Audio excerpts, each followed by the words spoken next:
आजकल ऐसा ट्रेंड चल गया है कि लोगों की जब शादी का टाइम होता है ना, उस टाइम पे कुरान सीखते हैं कि गोया रिश्ते में बताना पड़ता है कि कुरान आता है नहीं आता। तो ये चीज़ थोड़ी उन्हें शर्मसार करती है।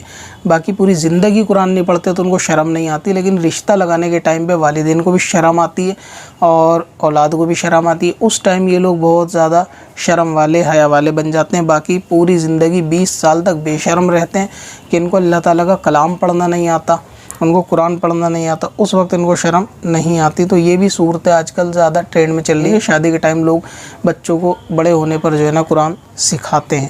बचपन से इस तरफ ध्यान नहीं देते, बचपन से दूसरी तालीम पे ध्यान देते हैं और कुरान को छोड़कर दूसरी तालीम पे ध्यान देते हैं। हालांकि दोनों चीज़ साथ चलाई जा सकती हैं।